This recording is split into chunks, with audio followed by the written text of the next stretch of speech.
अस्सलाम वालेकुम।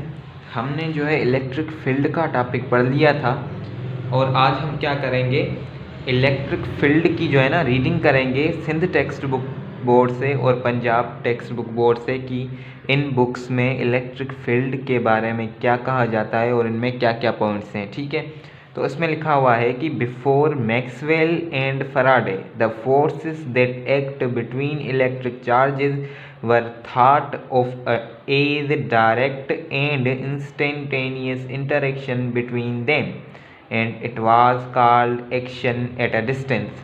इसमें कहा जाता है कि मैक्सवेल और फैराडे से पहले ये माना जाता था कि forces that act between electric charges positive और नेगेटिव, ठीक है, ये क्या है, इलेक्ट्रिक चार्जेस। अब इन कहा जाता है कि जो उनके बीच में चार्ज, उनके बीच में जो उन चार्जेस के बीच में जो फोर्स लगती थी ना, वो क्या होती थी, डायरेक्ट, और उनके बीच में इंटरेक्शन इंस्टेंटेनियस इंटरेक्शन होती थी। ठीक है, तो उस चीज़ को क्या क्या कहा जाता है, एक्शन एट अ डिस्टेंस। ठीक है, मैक्सवेल और फैराडे से पहले कोई भी कॉन्सेप्ट नहीं था इलेक्ट्रिक फील्ड का। ठीक है, इलेक्ट्रिक फील्ड के कॉन्सेप्ट में हमने क्या पढ़ा है कि एक ऐसा रीजन जिसमें कोई भी चार्ज अगर आए, इंटर हो, तो उस चार्ज पर क्या फोर्स एक्सपीरियंस हो, उस चार्ज पर क्या लगे, फोर्स लगे। ठीक है, वो दोनों,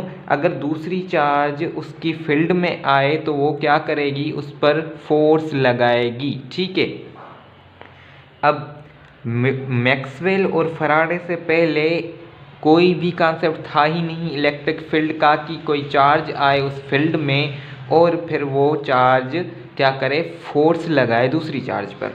तो पहले क्या कॉन्सेप्ट था कि पॉजिटिव, अगर पॉजिटिव चार्ज है तो वो डायरेक्ट फोर्स लगाएगी पॉजिटिव चार्ज पर। यहाँ पर कोई भी कॉन्सेप्ट नहीं होगा फील्ड का। ठीक है, डायरेक्ट फोर्स लगा रही है। जैसे कि हम कोई बॉक्स उठा लें, ठीक है, ये कोई बॉक्स है, हम इसको धकेल रहे हैं, हम इस पर फोर्स लगा रहे हैं, ये क्या लग रही है, डायरेक्ट फोर्स।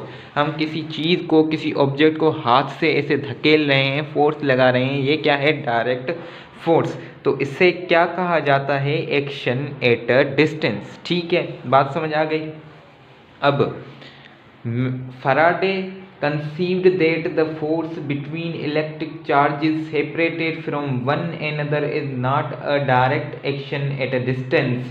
अब फैराडे इलेक्ट्रिक फील्ड का कॉन्सेप्ट ही कौन देता है, Faraday. Electric field concept, electric field का कॉन्सेप्ट कौन देता है, फैराडे। क्या कहता है कि force between electric charges separated from one another. ठीक है, फोर्स जो चार्जेस के दरमियान लगती है, जो उन्हें क्या करती है, उन चार्जेस को सेपरेट करती है एक दूसरे से, is not a direct action at a distance. वो direct action at a distance है ही नहीं। ठीक है, फैराडे का मतलब है कि जो डायरेक्ट फोर्स लग रही है ना एक चार्ज की दूसरी चार्ज पर, तो ये जो है ना, ये कॉन्सेप्ट गलत है, क्योंकि ऐसा होता ही नहीं है। फैराडे का कहना है कि जो फोर्स लगती है इलेक्ट्रिक चार्जेस के बीच में, जो एक दूसरे को क्या करती है, सेपरेट, वो direct action at a distance है ही नहीं, मतलब वो डायरेक्ट लगती ही नहीं है। But it is transmitted through intervening space whether that may be empty और ऑक्यूपाइड बाय मैटर। यहाँ तक इसने बात की कि डायरेक्ट एक्शन एट डिस्टेंस वाली फोर्स ये है ही नहीं। ठीक है, इसका क्या मतलब कि ये चार्ज किसी दूसरी चार्ज पर डायरेक्ट फोर्स नहीं लगाएगी। तो आगे क्या कहता है, आगे फैराडे ये बात कहता है कि वो जो जिस वजह से उसे धकेल रहा होता है, जिस वजह से फोर्स लग रही होती है चार्जेस के बीच में, वो किस वजह से होती है, स्पेस की वजह से, चार्ज की स्पेस की वजह से। ठीक है, ये चार्ज हो गई, ये चार्ज के अराउंड स्पेस हो गई, इसकी वजह से, ये जो स्पेस है इसके अराउंड, इसकी वजह से फोर्स लग रही होती है। ठीक है, डेट में बी इम्पटी, या तो ये स्पेस क्या होगा, खाली, ठीक है, और ऑक्यूपाइड बाय मैटर, या किसी मैटर से भरा हुआ होगा। ठीक है, तो क्या कॉन्सेप्ट दिया फैराडे ने, फैराडे ने इलेक्ट्रिक फील्ड का कॉन्सेप्ट दिया। फैराडे ने कहा कि जो चार्जेस के बीच में फोर्स लग रही होती है वो direct action at a distance नहीं है, मतलब कोई भी चार्ज किसी दूसरी चार्ज पर डायरेक्ट फोर्स नहीं लगाएगी। तो फराडे ने क्या कहा कि ये जो फोर्स लग रही है चार्जेस के बीच में ये किसी स्पेस की वजह से लग रही है, और वो स्पेस क्या हो सकता है, या तो खाली हो सकता है या तो ऑक्यूपाइड बाय मैटर या किसी चीज़ से भरा हुआ हो सकता है। ठीक है, अब आगे आते हैं। An electric charge modifies the space around it such that any other charge brought in this region experience force of electric nature. तो यहाँ पर क्या बात करता है कि एक चार्ज है, ठीक है, इसके अराउंड होता है स्पेस, ठीक है।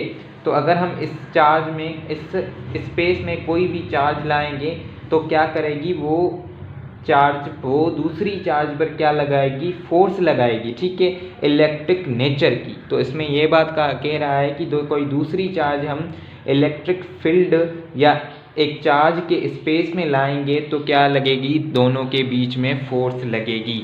The modified space around the electric charge is called electric field. Modified space electric charge के बाहर, ये क्या है, मॉडिफाइड स्पेस है, ठीक है, इलेक्ट्रिक चार्ज के बीच, इलेक्ट्रिक चार्ज के बाहर, ठीक है, ये मॉडिफाइड स्पेस है जिसे क्या कहा जाता है, इलेक्ट्रिक फील्ड। अगर दूसरे अल्फाजों में हम देखें, in other words electric field is a region, electric field एक ऐसा रीजन है around a charge body, charge body के बाहर, in which another charge experience an electric force, positive या नेगेटिव ले लें, ठीक है। इनके आउटसाइड क्या होता है, ये स्पेस होता है, इनके आउटसाइड स्पेस होता है, ठीक है। तो इसमें हम अगर कोई चार्ज लेकर आएंगे तो वो चार्ज इन चार्जेस पर क्या लगाएगी, फोर्स लगाएगी। तो जिस जगह पर, जिस रीजन में ये एक दूसरे पर फोर्स लगा रहे हैं तो उसे क्या कहा जाता है, इलेक्ट्रिक फील्ड। अगर इस इलेक्ट्रिक फील्ड के बाहर चार्ज रखें तो वो क्या करेगी, वो कोई भी फोर्स नहीं लगाएंगी एक दूसरे पर। तो उसका मतलब क्या होगा कि यहाँ पर कोई भी फील्ड नहीं है। फील्ड का एक जो है ना दायरा ही होता है, अगर उसके अंदर हम चार्ज को ले जाएंगे तो फोर्स एक्सपीरियंस होगी, अगर उससे बाहर होगी तो कोई भी फोर्स एक्सपीरियंस नहीं होगी, ठीक है। और अगर हमसे पूछा जाए कि इस इलेक्ट्रिक फील्ड को मेयर करने के लिए किस चीज़ का इस्तेमाल किया जाता है तो वो होती है टेस्ट चार्ज।